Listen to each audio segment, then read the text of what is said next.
Hello दोस्तों, good morning. मैं SK Singh, आप सभी का स्वागत है एसके सिंह स्टडी सेंटर में। जैसा कि हम लोग क्या करें, बुक संस्कृत जो है उसका ऑब्जेक्टिव हमने एक पार्ट 1 बना दिया है, जिसमें कि 100 ऑब्जेक्टिव है। फिर पार्ट 2 हमने लेके आए, इसमें टोटल 125 ऑब्जेक्टिव है।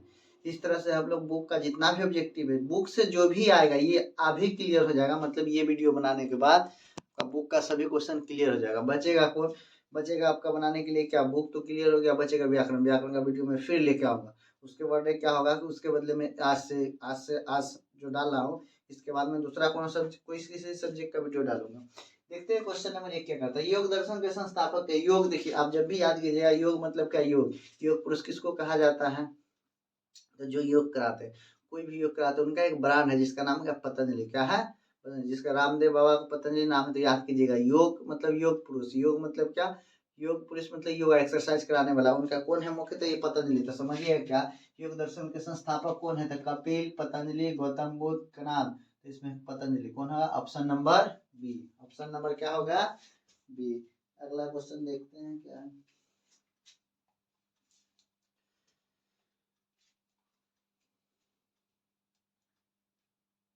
देखिए लिखता है क्या, स्नातक परीक्षा में प्रथम स्थान पाकर किसकी व्याख्या बढ़ी थी? देखिए एक कहानी है क्या कि राम प्रवेश राम एक छोटे से दलित परिवार का बच्चा होता है जो कि खेलते रहते हैं, और एक शिक्षक उसमें जाते हैं। उसको देखते हैं कि इस बच्चे के पास कुछ एक्टिविटी इस तरह से है जो कि शिक्षक शिक्षा ग्रहण कर सकता है, इसलिए उसको लेके चले जाते हैं। तो प्रथम जहाँ का ये पूछेगा, प्रथम स्थान लोकसभा। लोकसभा में वो प्रथम स्थान पड़ता है। कौन सा एग्जाम पास कर, तो लोकसभा ऐसे कुछ करके एग्जाम आएगा। देखिए इस तरह से हम लोग इसको बनाए, क्वेश्चन में क्या आता है। अतः स्नातक परीक्षा में प्रथम स्थान पाकर किसकी ख्याति हुई थी, मतलब किसकी व्याख्या हुई थी? तो शिक्षक की, महाविद्यालय की, राम प्रवेश राम की, राम प्रवेश के पिता की। तो राम प्रवेश राम की। किसका? राम प्रवेश राम की। क्वेश्चन नंबर आगे देखिए, करमवीर कहाँ का रहने वाला था? करमवीर भीखनटोला। करमवीर मतलब जिसका कर्म सुधारा था। करमवीर कहाँ था? भीखनटोला। कहाँ? भीखनटोला का। लिखा जीवन टोला, रामाटोला, रामाटोला ऐसे कुछ करके। तो आप कहाँ लगाइएगा? भीखनटोला। कहाँ लगाइएगा? भीखनटोला। ऑप्शन नंबर ए होना चाहिए। अगला क्वेश्चन देखिए, शिक्षक ने किसे पढ़ाना आरंभ किया? शिक्षक ने किसको? तो बालक को कि राम प्रवेश राम को? तो राम प्रवेश राम ही था जो खेल रहा था, तो उसको लाके पढ़ाए थे। बालक को तो बालक था, बालिका को नहीं, महिला को नहीं। तो बालक था लेकिन वो बालक का नाम दिया हुआ, तो ये होना चाहिए, नहीं तो बालक नहीं लगाते हम लोग। ऑप्शन नंबर क्या होना चाहिए? डी। क्वेश्चन आगे देखिए क्या कह रहा है। कहता करमवीर राम प्रवेश राम ने कहा उन्नत स्थान? उन्नत मतलब ऊपर वाला स्थान कहा? घर में, केंद्रीय लोक सेवा परीक्षा में, गांव में, स्कूल में। तो केंद्रीय लोक सेवा परीक्षा में कहा उन्नत स्थान प्राप्त किया था। कौन किसके बारे में चर्चा कर रहा है? तो राम प्रवेश राम। किसके बारे में? राम प्रवेश राम। आगे देखिए क्वेश्चन नंबर 6 क्या है। किसके अथार भाव में ही राम प्रवेश ने महाविद्यालय में प्रवेश किया? किसके व्याख्या से? देखिए पिता, देखिए माता पिता स्वयं के नहीं, ये सारे नहीं कि शिक्षक के। किसके? शिक्षक के। शिक्षक नहीं होते तो वो पढ़ नहीं पाता। अगला देखिए क्या लिखता है। पता भीखनटोला किस प्रांत में है? तो भीखनटोला बिहार में है, उत्तर प्रदेश में, मध्य प्रदेश में, राजस्थान। तो भीखनटोला कहाँ है? तो भीखनटोला बिहार में, जो पटना में। कहाँ है? बिहार के पटना में, जिसको अभी भिकना पहाड़ी के नाम से जाना जाता है। देखिए भीखनटोला देखने कौन आए थे? तो शिक्षक आए थे कि राजनेता आए थे कि छात्र आए थे, धार्मिक आए थे? तो इसमें कौन आए थे? तो इसमें शिक्षक आए थे। कौन आए थे? शिक्षक आए थे। क्वेश्चन नंबर अगला देखिए 9 नंबर क्या कह रहा है।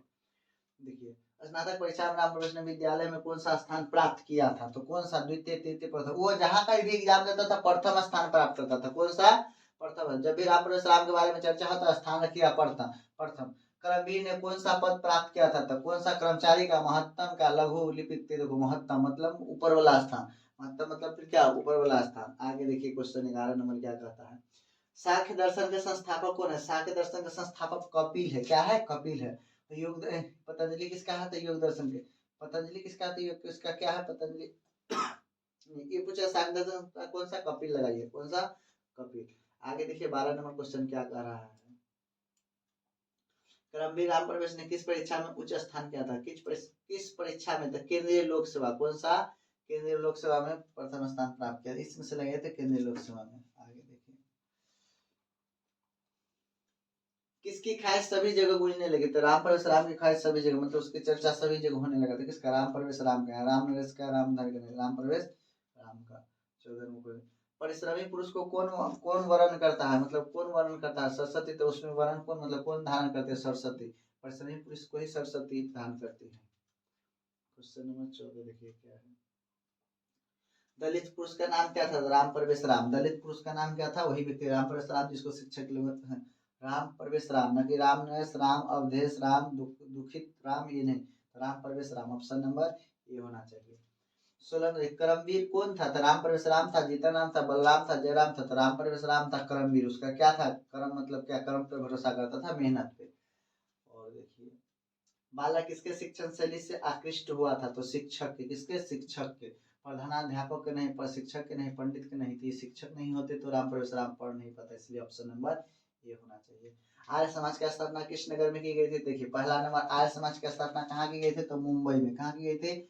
मुंबई में। और कब किया गया था? तो 1824 में। कब किया गया? नहीं, कब किया गया था? तो 1875 में। जन्म कब हुआ था इनका? तो कौन किया था? स्वामी दयानंद सरस्वती। जन्म कब हुआ था? तो 1824 में। प्रचार किए कितना में? मर गए कितना में? 1883 में। ऐसे ऑप्शन तीनों डेट से पूछेगा तो तीनों हम लोग बनाएंगे। देखिए टंकारा नाम होगा स्वामी दयानंद सरस्वती का। स्वामी दयानंद सरस्वती का जन्म किस ग्राम में हुआ था? तो टंकारा में। कहाँ हुआ था?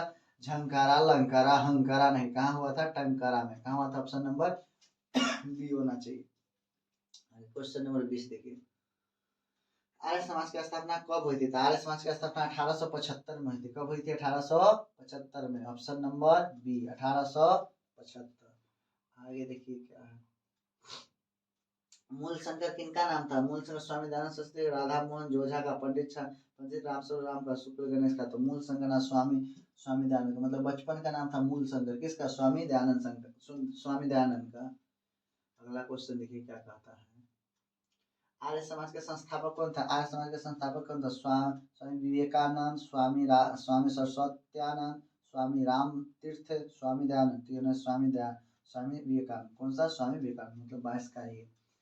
आगे कहता है हिंदू समाज को छोड़कर किसने धर्मांतर अपनाया था? तो निर्धन ने, दलित ने, अल्पसंख्यक ने। दलित ने। कौन? दलित। हिंदू समाज को छोड़कर किसने धर्मांतर अपनाया था? तो दलित परिवार का बच्चा, दलित परिवार, दलित ने। कहता है स्वामी दयानंद का जन्म कब हुआ था? 1824। कब हुआ था? 1824। 1824 में जन्म लिया और 1883 में मर गए। 1883 में मर गए थे। पूछेगा मैं तो। स्वामी दयानंद के माता पिता किसके उपासक थे? तो शिव के उपासक थे। किसके? शिव के उपासक, मतलब शिव भगवान के पूजा करते थे। किसके? शिव के उपासक थे। किसके उपासक थे? शिव के उपासक थे। आगे देखिए क्वेश्चन नंबर 24 क्या कहा है। स्वामी दयानंद का निधन कब हो गया था? कब हुआ था? तो 1883 में। 1875 में किसका प्रचार किए थे? समाज सुधारक के। 1883 में निधन हो गया था, नहीं, और 24 में जन्म हुआ था। देखिए क्वेश्चन, स्वामी दयानंद कौन थे? तो देखिए आर्य समाज के संस्थापक ये तो थे। समग्र विकास संस्थापक संस्था नहीं, ब्रह्म समाज संस्थापक नहीं, कोई नहीं। आर्य समाज के संस्थापक कब किए थे? 1875 में। जन्म कब हुआ था? 1824 में। मरण कब हुआ था? 1883 में। समझे? ये देखिए डेट वाला है तो बारी बारी से आपको याद करना पड़ेगा, इसका कोई इलाज नहीं। समाज सुधारक कौन है? तो स्वामी दयानंद। देखिए राधा मोहन ओझा नहीं, पंडित रामस्वरूप नहीं, गणेश नहीं। तो स्वामी दयानंद क्या है? समाज सुधारक थे। कौन सुधारक? समाज सुधारक थे। स्वामी दयानंद का जन्म किस प्रांत में हुआ था? तो बिहार में। तो गुजरात में। स्वामी दयानंद का कहाँ जन्म हुआ था? तो गुजरात में। कहाँ हुआ था? गुजरात के टंकारा नामक गाँव में। कहता है सत्यार्थ प्रकाश किसकी रचना? सत्यार्थ प्रकाश किसकी रचना है? तो ये किसकी है? स्वामी दयानंद सरस्वती। सत्यार्थ प्रकाश, सत्यार्थ प्रकाश मतलब सत्य का प्रकाश होना चाहिए। किसका था? स्वामी दयानंद सरस्वती का। देखिए कहता क्या है, किसके कहने पर स्वामी दयानंद ने वैदिक ग्रंथ का प्रचार किया था? गिरजानंद। कौन सा? गिरजानंद। देखिए गिरजानंद नहीं, अमृतानंद नहीं, नहीं, तो ये कौन सा? गिरजानंद। कौन सा? गिरजानंद, मतलब ऑप्शन नंबर सी होना चाहिए। ऑप्शन नंबर सी होना चाहिए। आगे देखिए क्वेश्चन नंबर 1, इनसे कौन मूर्ति पूजा के विरोध है? मूर्ति पूजा के विरोधक थे कौन? स्वामी दयानंद सरस्वती। इसलिए मूर्ति पूजा के विरोधी थे ना कि उनके घर में एक बार की बात है कि उनके घर में पूजा हो रहा था, बहन उनका उपास की हुई थी 2 दिन का। और देखा कि रात में जब जागरण हो रहा था तो घर में शिव चर्चा भी शायद हो रहा था और जागरण, तो देखे कि मूसा जो है कि जो भगवान शिव भगवान को चढ़ाया गया है प्रसाद, उस पर मूसा चढ़ता है और उतर जाता है और खाता है, इधर करता है, पूरे शरीर में घूमता है। तो स्वामी दयानंद सोचे यदि भगवान में कुछ होता, यदि भगवान होते वास्तव में, तो क्या इसे उठा के नहीं फेंक देते, या तो इससे कुछ हो जाना चाहिए था। पूजा उपासक करने के बाद उनकी बहन का मृत्यु हो गई थी और पेट में दर्द होने के कारण उनकी मृत्यु हो गई थी। तो इसलिए स्वामी दयानंद सोचे कि नहीं, यदि भगवान होते तो मेरा बहन जैसे उपासक थी पूजा पाठ की तो उनको कुछ नहीं होना चाहिए था। दूसरा में इस तरह से सोचे यदि ये भगवान होते तो फिर मूषक को ऐसा क्यों है कि पूरे शरीर पे चढ़ता है, मिठाई पे चढ़ता है, उसको कुछ नहीं कर, कुछ तो करना चाहिए। इस सोचकर वो कहे कि नहीं, मूर्ति पूजक का विरोध होना चाहिए, मूर्ति पूजक हम लोग को विरोध कर देना चाहिए। ऐसा किसने कहा था? तो स्वामी दयानंद ने। किसने कहा था?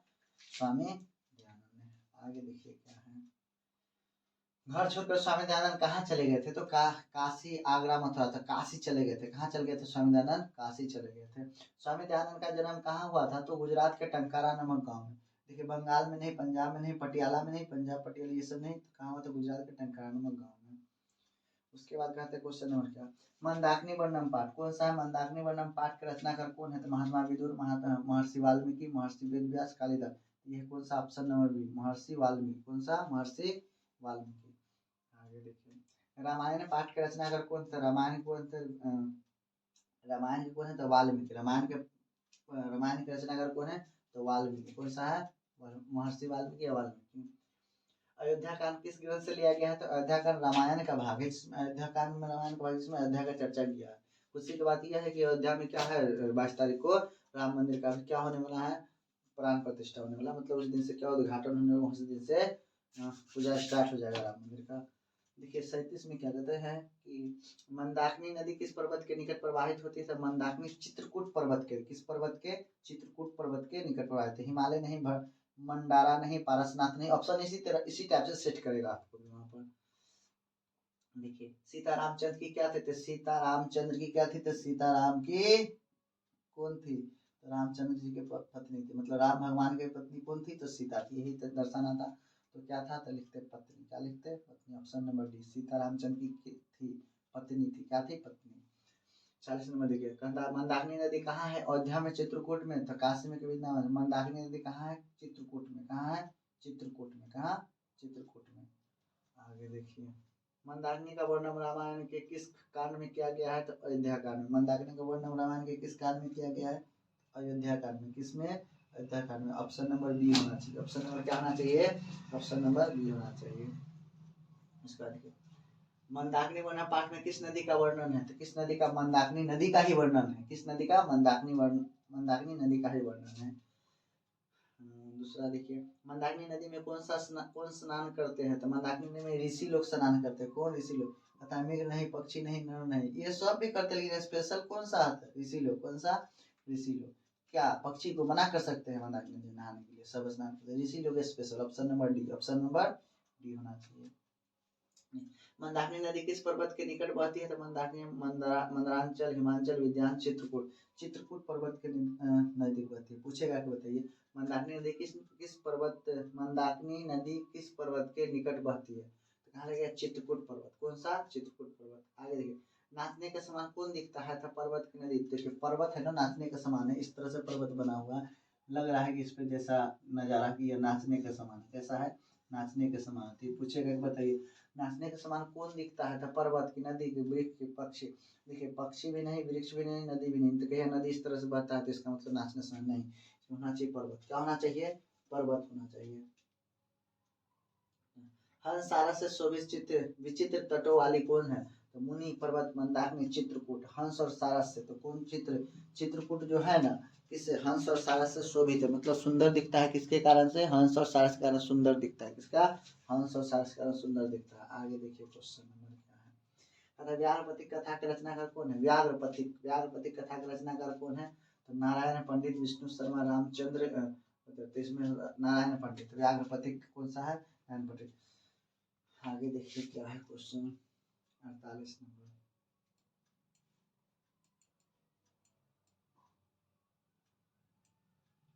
व्याघ्रपति कथा हितोपदेश किस खंड से लिया गया है? मित्रलाभ से, मित्रलाभ खंड से, शत्रुलाभ से, अपरिचित खंड से, मनुष्य।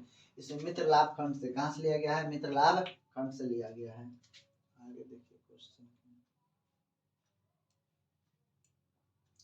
कुत्र तव कंडकनम यह किसने कहा था? कुत्र तव कंडकनम यह किसने कहा था? सिंह ने, बाघ ने, पथिक ने, बूढ़े बाघ ने। यह कौन कहा था? बूढ़े बाघ ने कहा था। यह शब्द किसने कहा था? बूढ़े बाघ ने कहा था। अगला क्वेश्चन देखिए क्या है। कौन कौन स्नान किए हुए हाथ में कुछ लिए तालाब के किनारे खड़ा था? देखिए एक बूढ़ा बाघ था जो कि बूढ़ा गया तो वो क्या था कि मतलब शिकार नहीं कर पाता, तो वो अपने चतुर अधिक था। तो किसी दलदल में जाके खड़ा था और हाथ में कुछ लिए हुए था और रास्ते में भी था कि कोई पथिक राही जाएगा देखेगा। सोने का कंगन था, तो जो व्यक्ति जाता था उसको कहता था कि ले लो और मुझे बाहर निकाल दो, मैं दान करना चाहता हूँ, मतलब दानवीर भी कहलाता था। इसलिए कि जब उसको जाएगा दान लेने के लिए, उसके बाद उसको क्या करेगा, वो खा जाएगा। इसलिए वो उसको लालच में लाके किसी को फंसाना चाहिए। जो लोभी था वही राही पकड़ता, उसको लेने जाता। एक राही क्या किया, उसको लेने के लिए उसके पास गया। उसने कहा क्या मेरा नख भी गल गया है, मैं बूढ़ा हो गया हूँ और मैं अपने पापों का प्रायश्चित करने के लिए, मैं पापों को घटाने के लिए मैं पुण्य कमाना चाहता हूँ, जिस कारण मैं कंगन दान करूंगा और दान करूंगा, जो मुझे ले जाएगा, कोई जो मतलब लेना चाहे उसे मैं दान कर दूंगा। इस बात सोच के कोई राही जाता है और उसे पकड़ कर वह खा जाता है। तो लोभी इसमें दर्शाया जाता है कि लोभी किस तरह से मूर्ख बनते हैं। कहता है कौन स्नान किए हुए हाथ में कुछ लिए तालाब के किनारे खड़ा था, तो कौन खड़ा था, तो व्याघ्र, मतलब कि बाघ। कौन खड़ा था, व्याघ्र बोले तो बाघ। ऑप्शन नंबर देखिए 51, 50 नंबर बन गया है 51। देखिए पथी किसके द्वारा मारा मारा और खाया गया था, मारा और खाया गया था। बूढ़े बाघ के द्वारा पथी क्या हो गया था, मारा और खाया गया था। बूढ़े बाघ के द्वारा पथी को क्या कर दिया गया था, खाया गया था। व्याघ्र के हाथ में क्या था, तो व्याघ्र के हाथ में संस्कृत पुस्तक। अरे संस्कृत पुस्तक का क्वेश्चन इसलिए, अजय कंगन है, स्वर्ण कंगन। स्वर्ण कंगन मतलब सोना का, किसका, सोना का था। किसका कंगन था, सोना का कंगन। और देखिए हितोपदेश का अर्थ क्या होता है, हितोपदेश का अर्थ होता है भारी उपदेश, एक उपदेश, हित का उपदेश मतलब अपने अपने अपने फायदे का उपदेश देना, हितोपदेश कहलाता है। पथिक को किसने मारा था, व्याघ्र ने, सिंह ने, मनुष्य ने, सर्प ने। पथिक को व्याघ्र मारा था, मतलब क्या, बाघ ने मारा था। पथिक को कौन मारा था, व्याघ्र ने। पथिक मतलब राही, पथिक बोले तो राही। देखिए पथिक कहाँ फंस गया था, पथिक दलदल में फंस गया था, मतलब नदी में, तालाब में, कीचड़ में फंस गया था, जहाँ बाघ बाघ पहले से रुका हुआ था। व्याघ्रपति कथा से क्या दुष्परिणाम प्रकट होता है, इससे क्रोध लोभ मोह, इससे प्रकट होता है कि लोभ में जाइए, मुंह में जाइएगा तो मुंह के मुंह में फंस के मर जाइएगा। अभी लोभ में जाते हैं बहुत फंस जाइएगा। कौन लोभ से प्रभावित हुआ था, पथिक दुर्जन के दर्शन। पथिक मतलब राही, लोभ से कौन प्रभावित हुआ था, राही। 58 नंबर क्वेश्चन देखिए। कौन वंशहीन था, बाघ बोला था कि मैं वंशहीन हूँ और मुझे पुण्य कमाना है, इसलिए मैं क्या करूंगा, अब किसी को भी शिकार नहीं बनाऊंगा, जिसके कारण मैं दान करना चाहता हूँ और मैं कुछ पुण्य का भागी बनना चाहता हूँ। तो ये कौन कहा था, वंशहीन था। कौन, व्याघ्र। व्याघ्र मतलब क्या, बाघ। वो वास्तव में वंशहीन था। क्रिया किसके बिना भार स्वरूप है, क्रिया किसके बिना भार स्वरूप है, तो ज्ञान के बिना। क्रिया ज्ञान के बिना क्या है, भार स्वरूप है। ज्ञान नहीं है तो कोई काम आपका सफल नहीं होगा। दानशील कौन था, व्याघ्र था, दुर्जन था, सज्जन था, दानव था। ये कौन था, दानशील व्याघ्र था। इसी दान के लालच में तो राही पथिक को फंसाता था। व्याघ्र कथा है, व्याघ्र पथिक कथा किस ग्रंथ से लिया गया है, पंचतंत्र से, हितोपदेश से, रामायण से, महाभारत से। तो हितोपदेश से, हितोपदेश मतलब हित के उपदेश देना, हितोपदेश कहलाता है। दुराचारी कौन था, दानव था, दुर्जन था, सज्जन था, व्याघ्र था। तो दुराचारी कौन था, दुराचारी मतलब क्या, बहुत, व्याघ्र क्या, दुराचारी मतलब चतुर था। कौन था, ऑप्शन नंबर डी होना चाहिए। किस जीव पर विश्वास नहीं करना चाहिए, हिंसक पर, अहिंसक पर, ए बी दोनों पर, हिंसक पर, अहिंसक दोनों पर। जीव पर इनमें से कोई नहीं। क्या होना चाहिए, हिंसक या अहिंसक, हिंसक या अहिंसक। इसमें ऑप्शन नंबर सी होना चाहिए। वृद्ध व्याघ्र क्या देना चाहता था, तो रुपया। उसके पास रुपया रहेगा तो सोचे गिनेगा कैसे। ऑप्शन नंबर ए तो पहले गलत हो गया। स्वर्ण कंगनम, सोना, रुपये की थैली। स्वर्ण कंगनम, सोने का कंगन लिया हुआ था। जिसको चाहिए जाइए, आप लोग को भी कंगन चाहिए तो बाघ के पास जाइए ना, तुरंत कंगन लेगा, आपको तुरंत खत्म करके बैठा देगा। तो ऑप्शन नंबर बी, क्या, ऑप्शन नंबर बी होना चाहिए। लोभ मनुष्य को कहाँ ले जाता है, लोभ उन्नति की ओर की, विनाश की ओर की, ऊपर की ओर की, नीचे की ओर। तो लोभ जो है विनाश की ओर। देखिए लोभ कहाँ ले जाता है, विनाश की ओर। लोभ में फंस जाइएगा, विनाश हो जाएगा आपका। क्या हो जाएगा, विनाश हो जाएगा। कर्ण से धार्मिकता पाठ कहाँ से लिया गया है, तो पुराण से, कर्णभार से, रामायण से, हितोपदेश से। कहाँ से लिया गया है, तो पुराण से। कहाँ लिया गया है, पुराण से। कर्ण का धार्मिकता कहाँ से लिया गया है, तो कर्णभार से नहीं, कर्णभार से। ऑप्शन नंबर बी होना चाहिए, 66 का बी। आगे देखिए क्या है। सूर्य पुत्र कौन था, सूर्य का पुत्र कौन था, तो कर्ण था। सूर्य का पुत्र कौन था, कर्ण था। ऑप्शन नंबर सी। भीम था, अर्जुन था, युधिष्ठिर नहीं। सूर्य का पुत्र कर्ण था। कौन था, कर्ण था। कर्ण किसके पक्ष से युद्ध लड़ा था, तो कर्ण लड़ा था किसके पक्ष से, तो कौरव के। कर्ण किसके पक्ष से, तो कौरव के। पूछेगा कर्ण किसके किसके ओर से युद्ध लड़ा था, कौरव की ओर से। ब्राह्मण रूप में कौन सा प्रवेश किया था? इंद्र विष्णु के शिव की नारी थे। कहता है क्या ब्राह्मण रूप में कौन प्रवेश किया था? इंद्र। कौन किया था? इंद्र। दानवीर कौन था? दानवीर कर्ण था। दानवीर कर्ण था। कर्ण बहुत दानवीर था, इसीलिए अपना कवच कुंडल सब दान कर दिया था इंद्र को।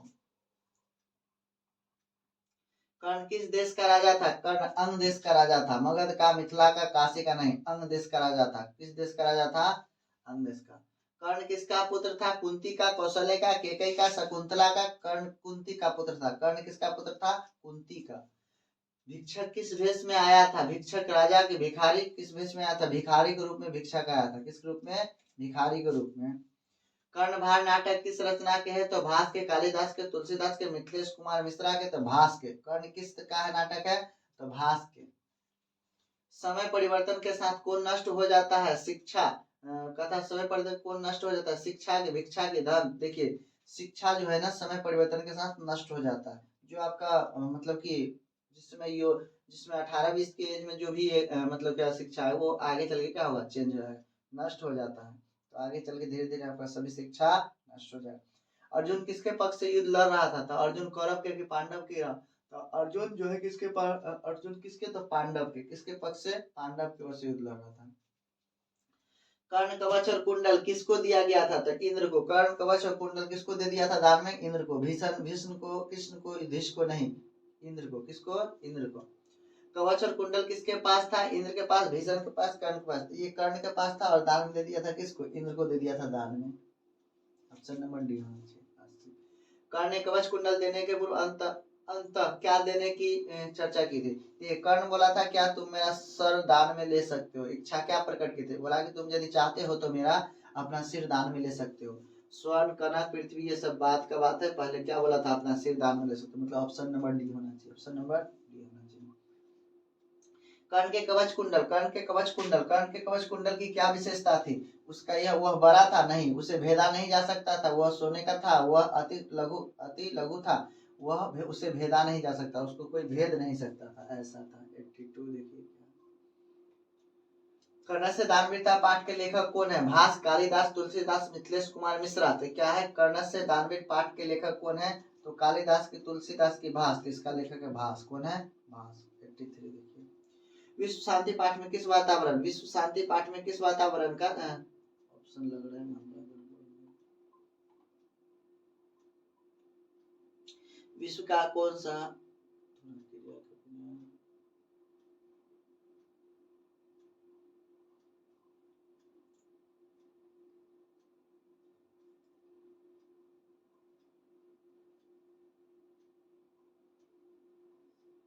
विश्व शांति पाठ में किस वातावरण का चित्रण किया? विश्व शांति पाठ में शांति का आशा। देखिए विश्व का शांति, दुनिया कैसे शांति होगा इसके बारे में चर्चा किया। तो शांति के बारे में कौन सा? विश्व शांति चैप्टर का नाम से शांति के बारे में चर्चा किया गया है।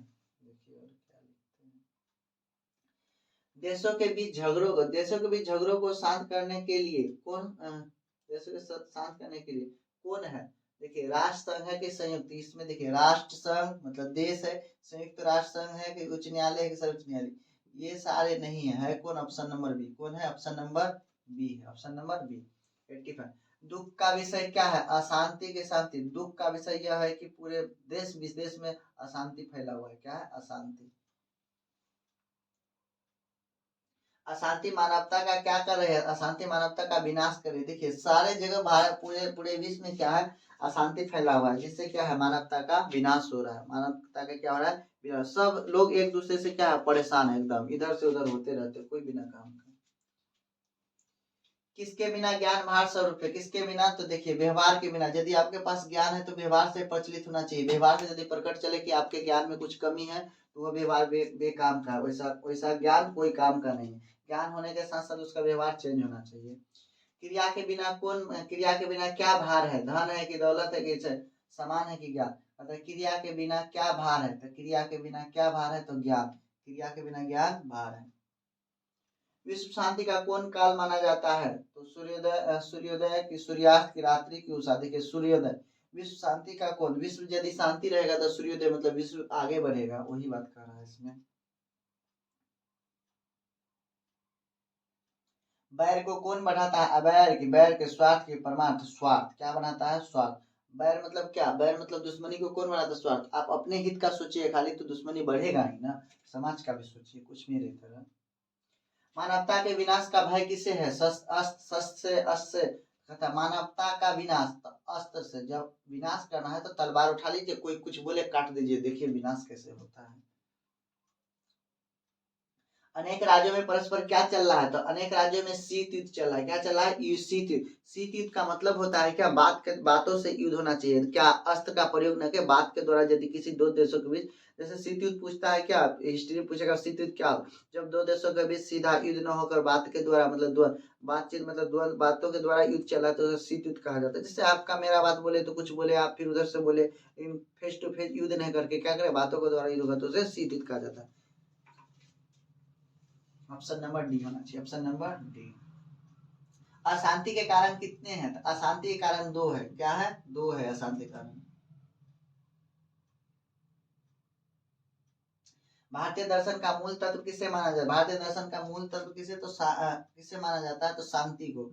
भारत का दर्शन करना है तो भारत में दर्शन करने आइएगा तो शांति का प्रतीक आपको सूचित मिलेगा कि शांति होना चाहिए। इसलिए कि यहाँ सभी सभी जाति धर्म के लोग मिलकर एक दूसरे से क्या रहते हैं? भाई मतलब दूध पानी की तरह, मिश्रण की तरह रहते हैं। इसीलिए इसे शांति का क्या कहा जाता है? शांति का सागर कहा जाता है। मतलब शांति का मतलब सूचक, शांति का सूचक कहा जाता है। कहने का मतलब कि शांति का देखते हैं ऑप्शन में फिर से उसको। शांत भारतीय दर्शन का मूल तत्व किसे माना जाता है? तो इसे शांति को। मतलब यहाँ ये आता है आपको शांति मिलेगा। अशांति सागर के तटों के बीच कौन सी स्थित है? अशांति संसार क्या है? संसार अशांति के बीच में लगा हुआ है। मानव दानव जीवन है। अशांति सागर के तटों के बीच कौन स्थित है? अशांति के बीच में संसार है। क्या है कि पूरा दुनिया अभी क्या है? अशांति में चल रहा है। उदार चरित्र वाले क्या माने जाते हैं? यम निज प्रवृत्ति वसुदैव कुटुम्बकम। उदार चरित्र वाले क्या माने जाते हैं? वसुदैव कुटुम्बकम। ये है क्या? Option number C. कौन उदार चरित्र, अच्छा चित्र वाले को कहते हैं। 97 देखिए। भारतवर्ष में किसकी महती परंपरा सुनी जाती है? भारतवर्ष में पुस्तक की, ग्रंथ की, शास्त्र की, कोई नहीं। तो भारतवर्ष में किसकी? तो शास्त्र की, ग्रंथ की, तो पुस्तक की। तो यहाँ देखिए पुस्तक की, ग्रंथ की, शास्त्र की, यहाँ ग्रंथ की सुनी जाती है। कहाँ? भारतवर्ष में। 98 देखिए क्वेश्चन क्या है। वर्ग में कौन प्रवेश करता है? शिक्षक की, छात्र। तो वर्ग में शिक्षक प्रवेश करते हैं। कौन प्रवेश करते हैं? शिक्षक। किसके 6 अंग होते हैं? रामायण के, महाभारत के, पुराण के, कि वेद के? किसका? वेद के 6 अंग होते हैं। किसके 6 अंग होते हैं? वेद के 6 अंग होते हैं। मन लग रहा है देखिए 99 देख लीजिएगा, हमें लग रहा है कि मिस्टेक महाभारत या पुराना होना चाहिए। क्या किसके 6 अंग होते हैं? पता नहीं। छात्र किसका अभिवादन करते हैं? शिक्षक का कि बालक का कि शिक्षक का? जब शिक्षक प्रवेश करते हैं छात्र अभिवादन मतलब क्या कहते हैं? Good morning sir. शिक्षक का। छात्र किसका अभिवादन करते हैं? शिक्षक।